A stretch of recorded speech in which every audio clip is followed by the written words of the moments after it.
Bom dia, senhores, eu sou Eduardo Lutzer, químico, pesquisador da área da química prebiótica, e você está no canal Verdade Nua e Crua. Este é o terceiro vídeo da série sobre introdução à termodinâmica, para a gente conseguir finalmente falar sobre termodinâmica da origem da vida. Se não assistiu os vídeos anteriores, o primeiro foi sobre entalpia e o segundo foi sobre o princípio de Le Chatelier. Eu sei que por um erro meu eu postei eles na ordem errada. Então o primeiro a ser postado acabou sendo sobre o princípio de Le Chatelier e o segundo foi sobre entalpia. Esses dois assuntos são absolutamente fundamentais para entender termodinâmica. Então, se esses são conceitos estranhos para você, pare tudo que você está fazendo, dê uma pausa nesse vídeo, volta lá e assiste e depois você volta nesse vídeo, beleza? Então, se você está continuando o vídeo, então eu estou pressupondo que você sabe o que é entalpia, sabe o que é princípio de Le Chatelier e sabe as suas correlações para formar ou decompor produtos. Assim sendo, então agora eu me sinto sem peso na consciência de prosseguir para falar do conceito que provavelmente é o mais mal compreendido de toda a física. Seja bem-vindo ao terceiro vídeo da série. Hoje nós vamos falar sobre entropia e bora pro vídeo.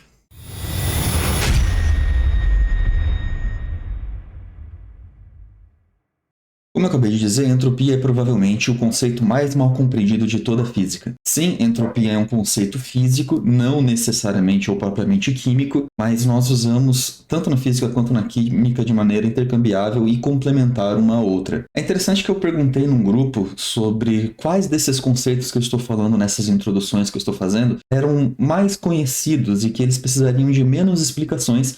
E o conceito, de longe, que ganhou como o mais conhecido de todos, que a maior parte das pessoas conheceu, era o sobre entropia. E isso, para mim, foi uma surpresa, para falar a verdade. No entanto, pelo grau de complexidade que esse conceito tem, não me surpreenderia se muitas pessoas entendessem o conceito de maneira errada, e por isso eu vou, de qualquer forma, fazer um vídeo tentando ser o mais didático possível para apresentar o assunto sobre entropia.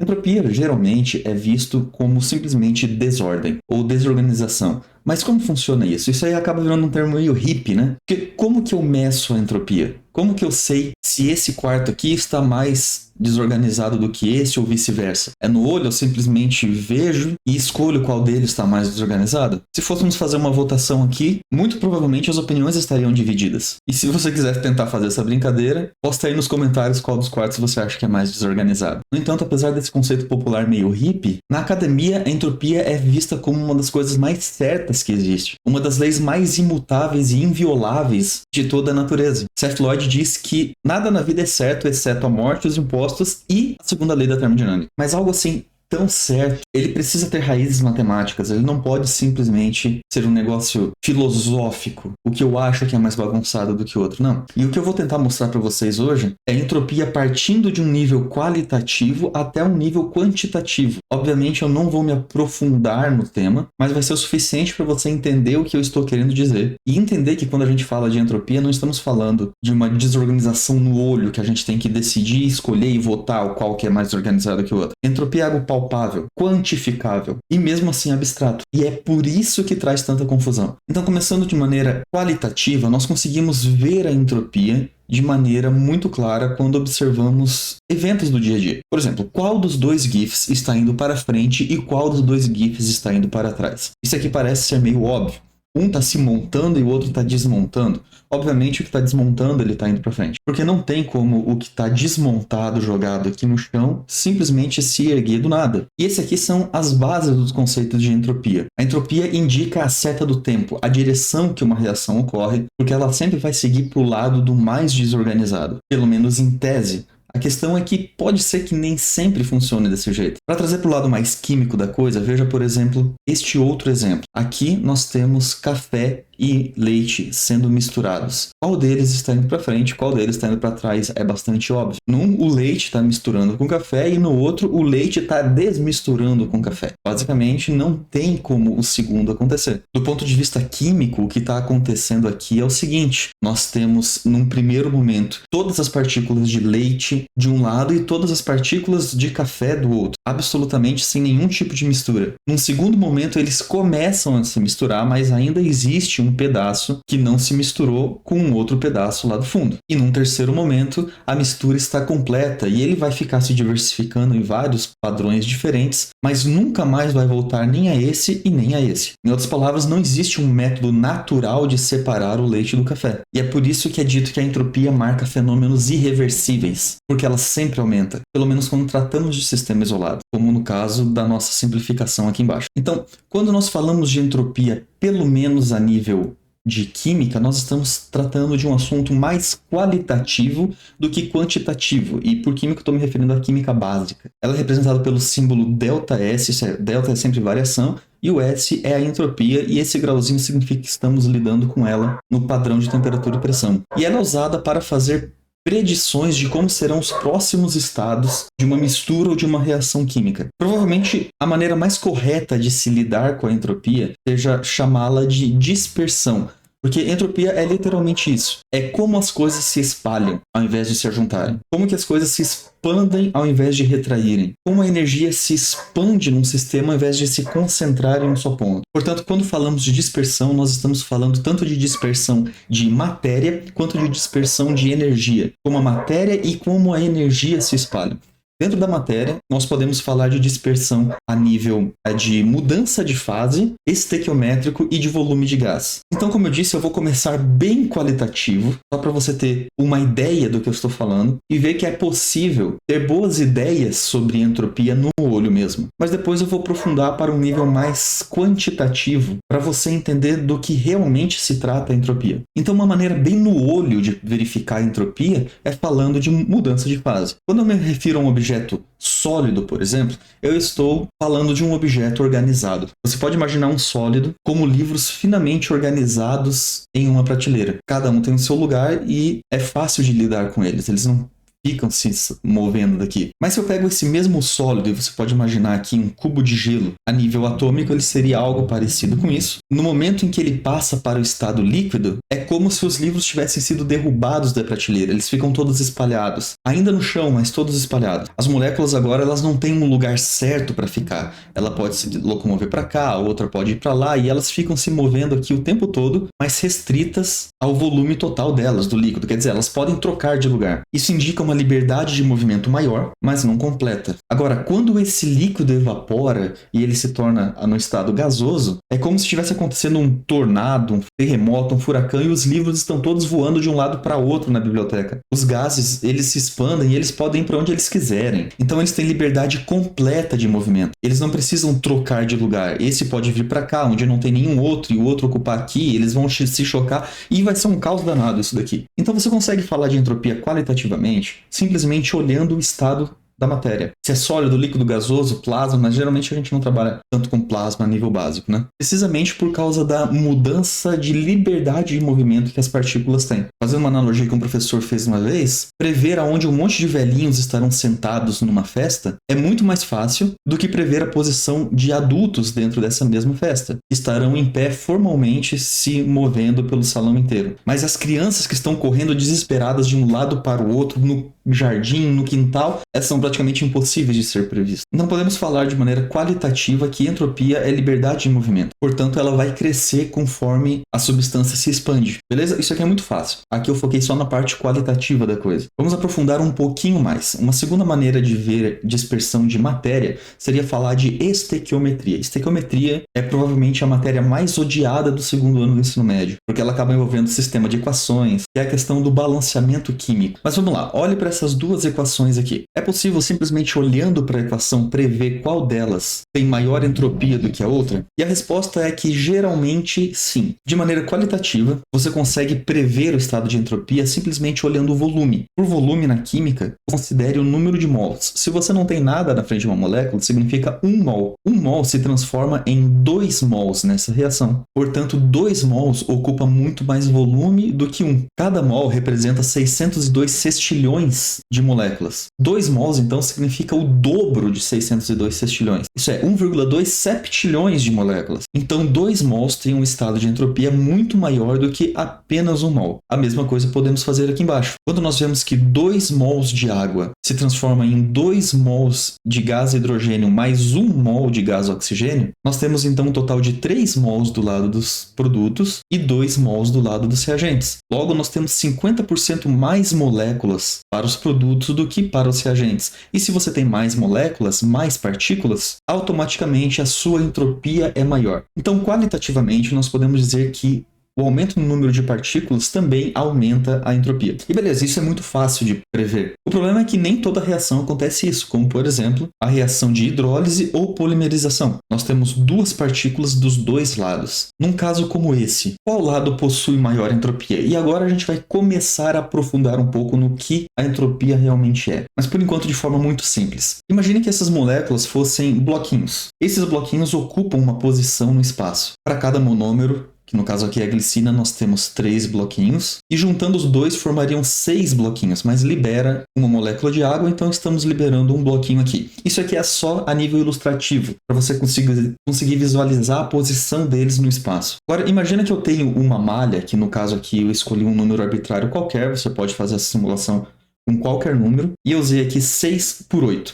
E eu preciso posicionar esses bloquinhos nessa malha. Qual dos dois conjuntos tem mais maneiras diferentes de ser posicionadas dentro dessa malha? Então eu posso fazer o cálculo da seguinte maneira. Posicionando o primeiro bloquinho da água aqui, por exemplo, de quantas maneiras diferentes eu posso organizar o bloquinho do dímero? Então eu tenho 15 formas diferentes de posicionar na vertical e 23 formas diferentes de posicionar na horizontal. Significa que eu tenho 38 formas diferentes de posicionar o dímero para cada posição que a água ocupar. Então tenho 38 formas para essa posição, 38 para essa, 38 para essa, 38 para essa. E se eu tenho 8 vezes 5, 48 posições diferentes para o bloquinho da água, eu tenho 1824 configurações diferentes para posicionar esses 2 blocos dentro dessa malha. No entanto, isso aqui não é importante, mas existem algumas configurações que são impossíveis. Como, por exemplo, com um bloquinho aqui no meio, eu não consigo posicionar o conjunto dos dímeros na vertical nessas colunas vermelhas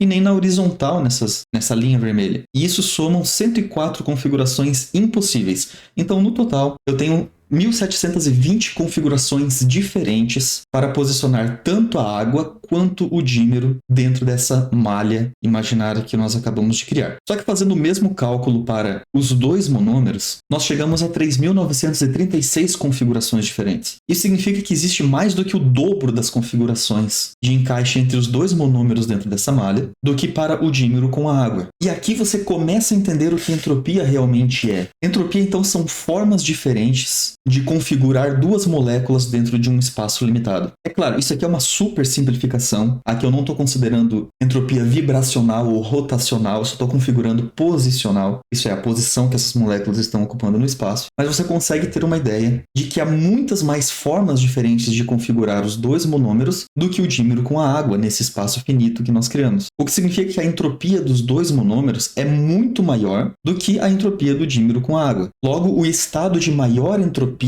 ou maior desorganização é o dos monômeros, porque há mais formas diferentes de organizá-los. Daqui a pouco esse conceito vai ficar mais claro. Para cada exemplo eu vou aprofundando um pouco. Então vamos falar agora sobre dispersão da matéria relacionada ao volume de gás. E assim, qualitativamente é muito fácil de olhar isso. Se eu pego um recipiente que tem determinado volume de gás e eu simplesmente abro uma porta liberando mais espaço para esse gás se expandir, sem adicionar energia, sem adicionar nenhum tipo de trabalho sobre ele. Então eu simplesmente dei mais espaço para ele expandir e logo, se aumentou o volume, também aumentou a entropia. Mas por que isso acontece? Se você for pensar do ponto de vista microscópico, isso não faz muito sentido. Pensa bem, o estado original em que o gás estava, isso é, 100% nesse cantinho, é equivalente a essa configuração no espaço. E o estado final, com o gás ocupando o volume inteiro, depois de abrir essa comporta aqui, são as moléculas de gás espalhadas com bastante espaço livre entre elas. Se nós traçássemos linhas imaginárias aqui para colocar isso dentro de uma grade,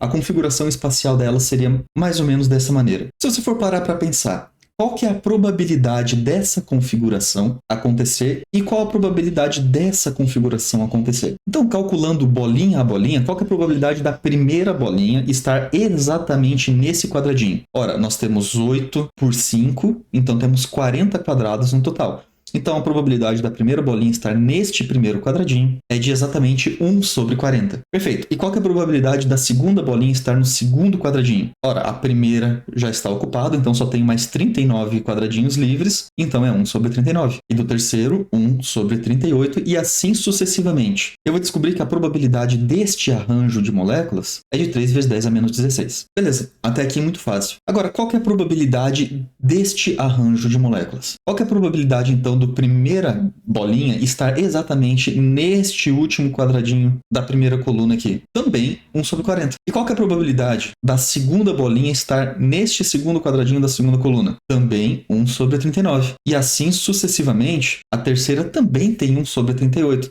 Logo, a probabilidade deste arranjo aqui é exatamente a mesma probabilidade deste arranjo aqui. Isso significa que a probabilidade do gás expandir por todo o recipiente é exatamente a mesma do gás se concentrar em apenas um lado. Pelo menos é isso que diriam as pessoas que dizem que um baralho refuta o limite de Borel. A questão é que isso nos traz uma das questões mais fundamentais dentro da física, que é como que processos irreversíveis, como por exemplo, o gás se expandir e nunca mais voltar ao seu volume original, surgem de eventos reversíveis, como por exemplo o arranjo microscópico de moléculas que nós estamos vendo aqui. Porque se você for parar para pensar, absolutamente qualquer configuração de moléculas aqui dentro é igualmente tão improvável quanto qualquer outra. Então não existe probabilidade individual que explique por que o gás não pode se concentrar num canto só do frasco, ao invés de se espalhar pelo frasco todo. Mas se a probabilidade individual é a mesma, por que isso não acontece? Por que um gás nunca vai se concentrar num ladinho só desse frasco? E é aqui que entra verdadeiramente a entropia. Entropia é descrita por essa fórmula, onde nós temos que a entropia é igual a constante de Boltzmann vezes o logaritmo natural do número de microestados. Para tudo, o que significa isso aí tudo que você falou? Veja bem, se você for prestar atenção nessa fórmula, a constante de Boltzmann é um número constante. Nada vai fazer esse número mudar. O logaritmo natural é uma operação matemática. Logo, a única variável realmente sobre a entropia é o número de microestados. Logo, eu posso dizer que a entropia é a medida do número de microestados. Mas o que é um microestado? Se nós olharmos para a nossa configuração de gases, faça-se uma pergunta: de quantas maneiras diferentes eu consigo organizar essas bolinhas para que elas ocupem exatamente esses quadrados dentro da nossa malha imaginária? Apenas uma. Porque tudo que eu posso fazer aqui é trocar bolinhas de lugar. Mas como essas bolinhas não têm nome próprio, todas essas bolinhas são iguais, eu só tenho um arranjo possível para colocar todas essas 10 bolinhas dentro desses 10 primeiros quadrados. Não existe outra forma de fazer isso. Agora, e se eu expando um pouco isso para metade da malha? Quantas formas diferentes eu tenho de organizar estes 10 átomos ou 10 moléculas, ou que seja 10 bolinhas dentro desta malha que vai até a metade do recipiente? Fazendo um cálculo de arranjo,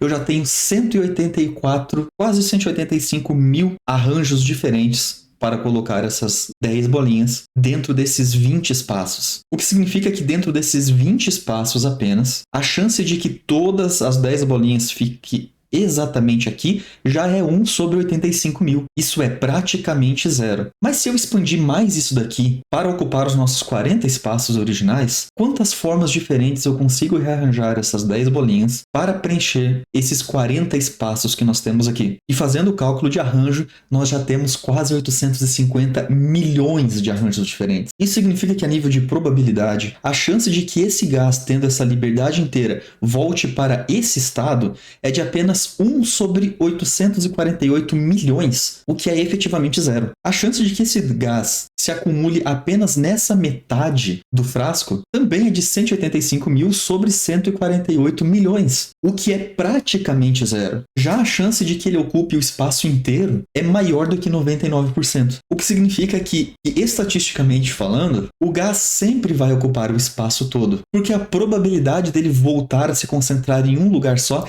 é muito pequena. Essas figuras que nós olhamos aqui, que é o gás espalhado pelo frasco todo, nós chamamos de macroestados. E essas figuras aqui, onde nós olhamos a posição de cada átomo, nós chamamos de microestados. E isso que é entropia. Entropia, na verdade, é o número de microestados possíveis dentro de um determinado ambiente ou reação observada. Então, maior entropia significa maior número de arranjos diferentes, o que significa que a probabilidade de você encontrar um arranjo certo ou conseguir prever o próximo arranjo é quase ínfima. E é por isso que isso é chamado de desordem, porque você não consegue prever o próximo passo. E aqui nós chamamos de ordem, porque não tem como modificar isso. Então o próximo passo vai ser sempre igual a esse, porque só tem um arranjo possível. E isso daqui é entropia. E nós chamamos esse processo de irreversível, porque a probabilidade de reverter não é que ela não exista no papel, mas é que ela é efetivamente zero. Mas espera aí, Lutzer.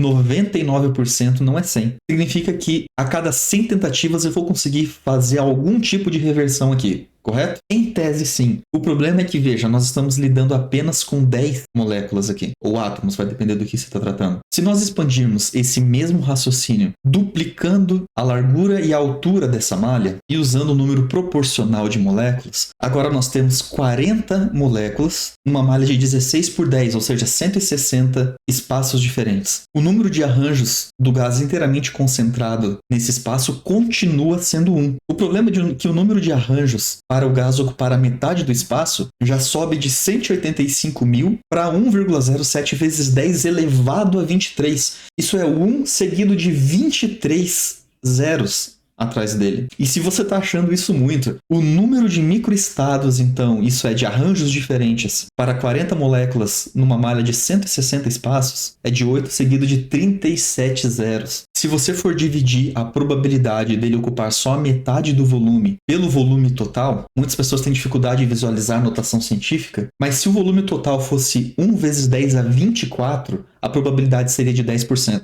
Se fosse 1 vezes 10 a 25, a probabilidade seria de 1%. A 26, 0,1%.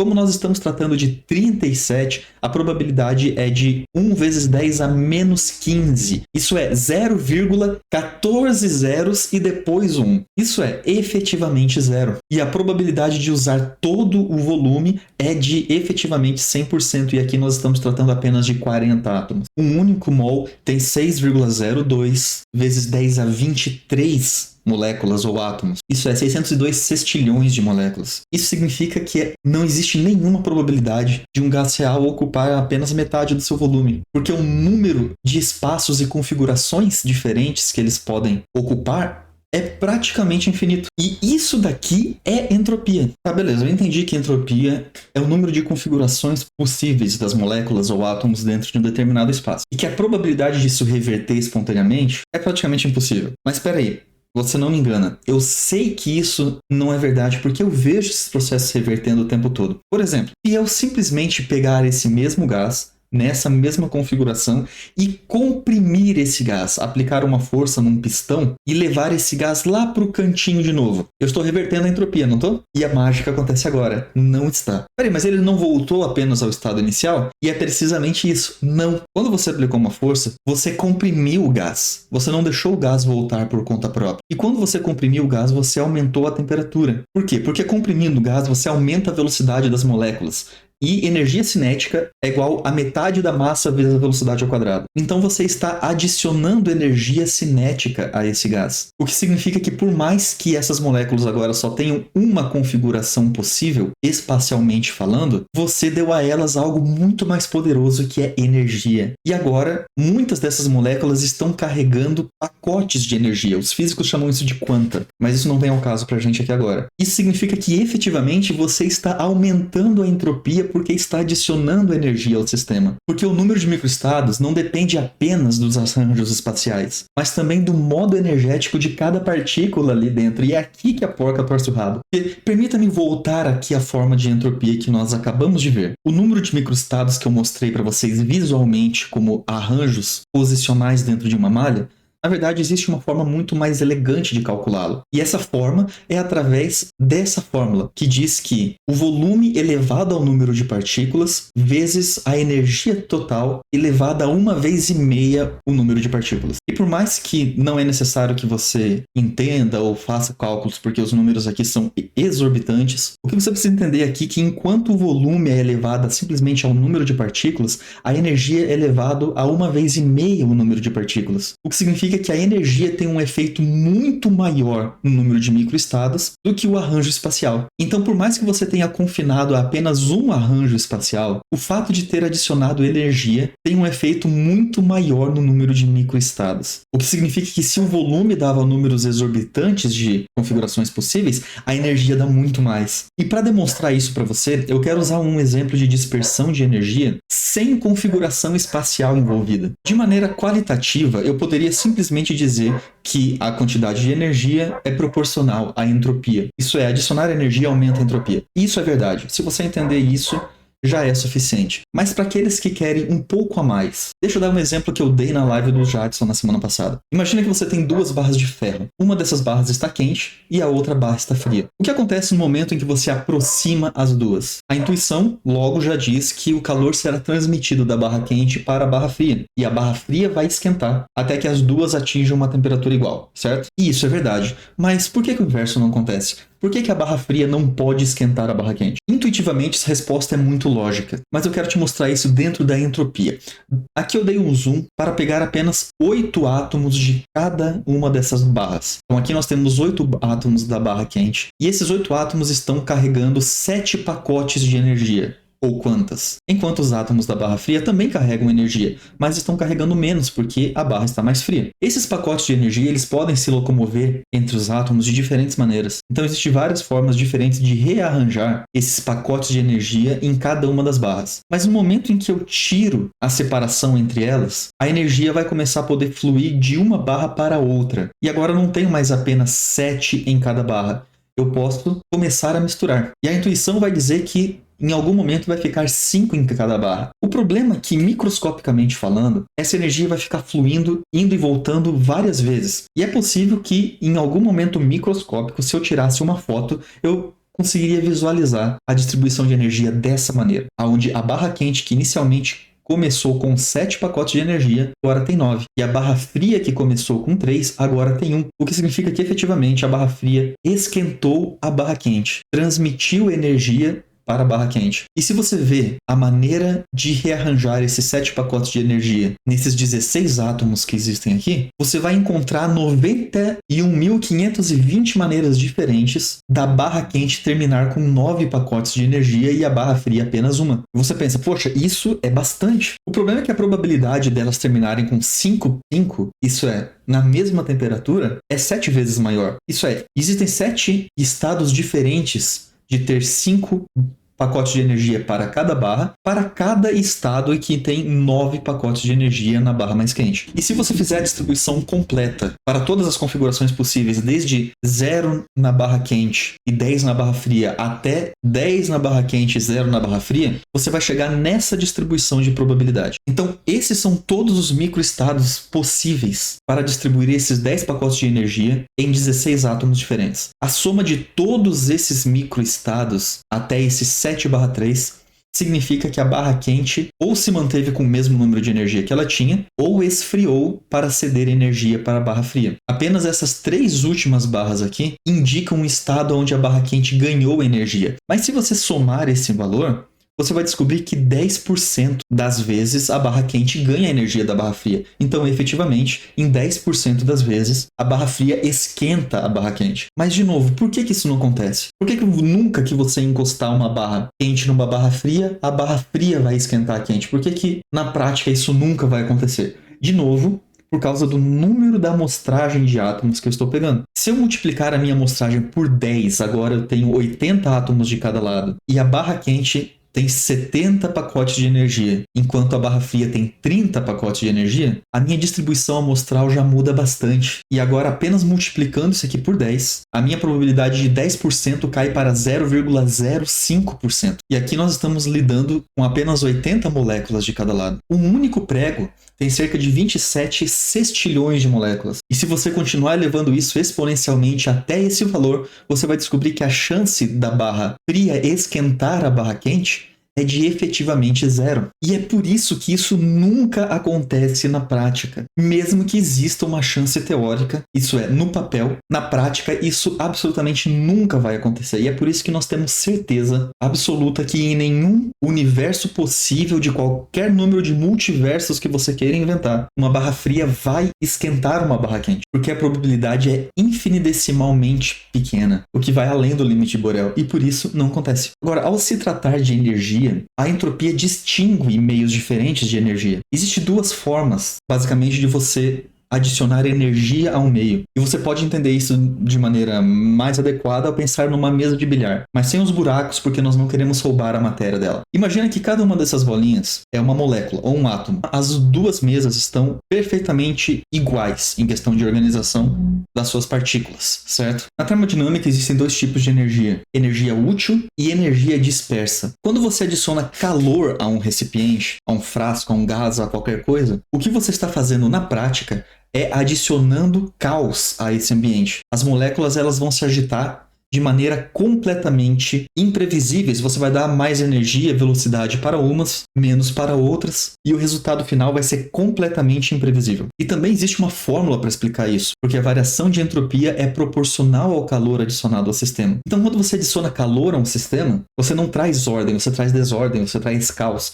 Você aumenta a velocidade das moléculas, o que pode com certeza aumentar a cinética, mas aumenta muito mais a entropia, a desordem, a bagunça, ou o número de microestados possíveis pela distribuição de energia dentro do sistema. Uma segunda forma de adicionar energia a um sistema é uma forma muito mais ordenada. Imagina que eu pego um taco e eu bato numa única bolinha, com força controlada, com direção controlada, para fazer essa bolinha ir na direção e com a força que eu desejo, para realizar o efeito que eu desejo. Então, dessa forma, eu consigo prever o que essa bolinha vai fazer na minha mesa de bilhar. E quando eu adiciono a energia, a bolinha faz precisamente o que eu previ se eu fiz as contas certas, né? Se fosse eu mesmo fazendo, seria a mesma coisa que adicionar caos aqui. Mas essa energia direcionada que faz as bolinhas fazer o que eu quero, nós chamamos de trabalho. Isso é energia de forma organizada, intencional e direcionada para fazer algo útil. E a adição de energia em forma de trabalho pode sim, se bem aplicada, diminuir a entropia local, à custa de muito suor, lágrima e esforço da pessoa que está manejando o taco do lado de fora. Mas mesmo o trabalho, se não for bem direcionado, pode levar ao mesmo resultado do caos de adicionar calor ao sistema. Isso significa que adicionar energia a nível de entropia não significa ordem. Se essa energia for em forma de calor, significa mais desordem ainda. Piora a situação da entropia. A única forma de organizar um sistema local não é adicionando energia, é adicionando trabalho. Mas sobre o trabalho eu vou falar especificamente daqui a 2 aulas. Então eu não vou me focar muito nesse assunto. Aqui é só para você entender que a adição de energia é diretamente proporcional ao aumento de entropia, exceto se a energia for ordenada, proposital e direcionada para realizar trabalho. Mas isso fica para depois. O fato é que não se conhece uma forma natural de reduzir a entropia.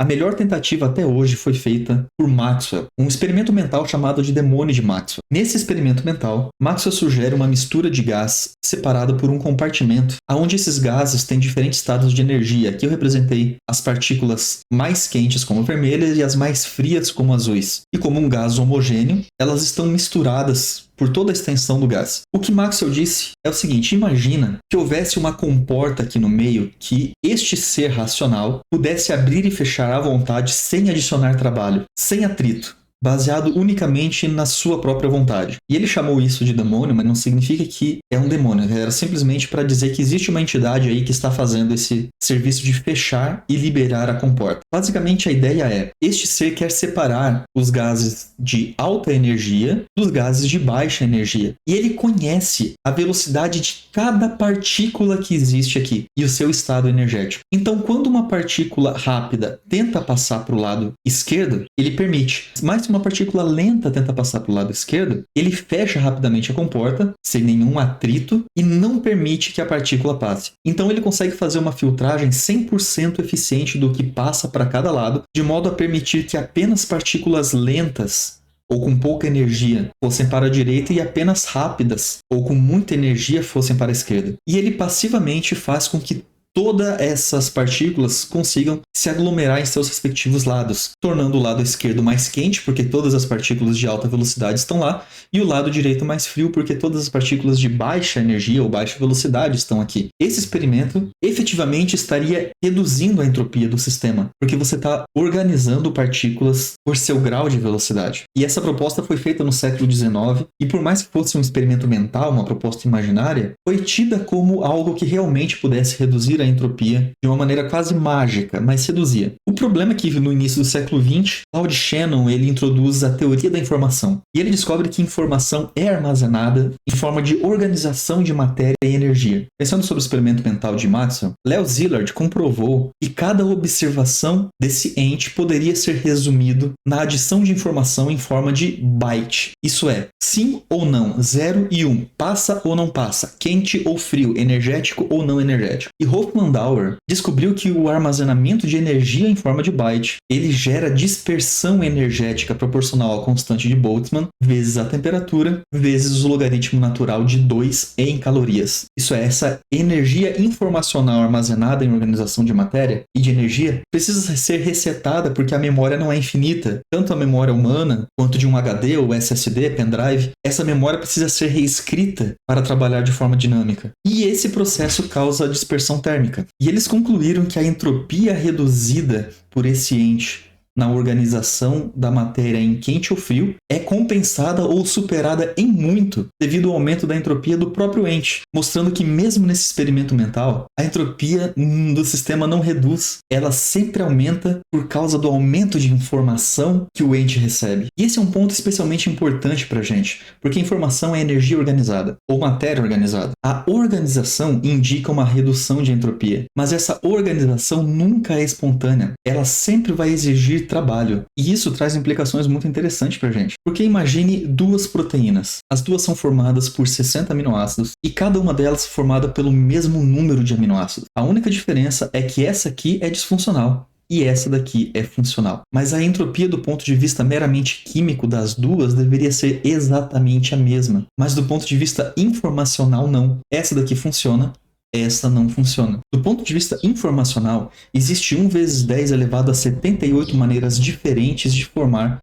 proteínas com 60 aminoácidos que podem assumir todos os tipos de combinações possíveis. O problema é que só existe 1 vezes 78 vezes 10 a quarta proteínas funcionais com 60 aminoácidos. O que significa que para você pegar uma proteína não funcional e transformá-la numa proteína funcional, você precisa de uma redução absurda de entropia. E que a probabilidade de uma proteína funcional surgir ao acaso é de efetivamente 0, que é o equivalente a 1 vezes 10 a 74. Muito mais difícil do que os nossos gases naquele experimento se reduzirem a um volume muito menor. E é por isso que, na prática, isso daqui nunca acontece. E esses cálculos de conformação, de sequência que a gente faz, que o pessoal diz que são meramente retóricos, na verdade é a entropia da informação. E é por isso que nenhum experimento laboratorial nunca forma nada nem perto de semelhante a isso, com nada que sequer parece uma função, mesmo manipulando e usando todos os recursos possíveis, porque não existe uma forma natural de fazer uma reversão de entropia dessa magnitude. E é por isso que quando a gente usa aquela frase que eu já usei aqui, que a natureza tende a atingir o seu estado de menor energia, que nós já vimos se tratar de entalpia, isso é preferência a reações exotérmicas, quando nós dizemos maior entropia, isso está querendo dizer que são objetos mais dispersos, mais volumosos, mais moléculas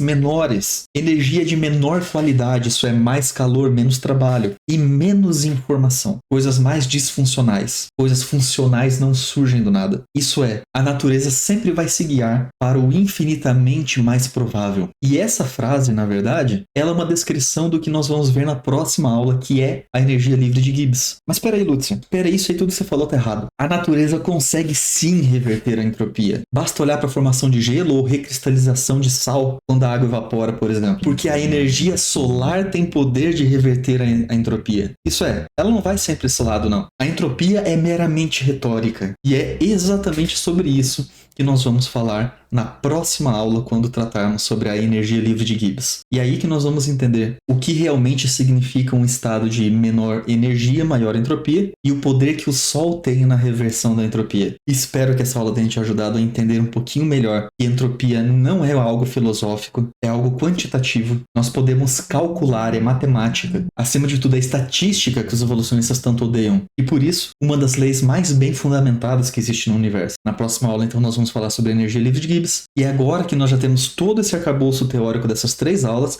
que nós vamos conseguir começar a juntar alguns pontos que vão fazer sentido para a origem da vida. Espero vocês na próxima aula. Deus abençoe a todos e até mais.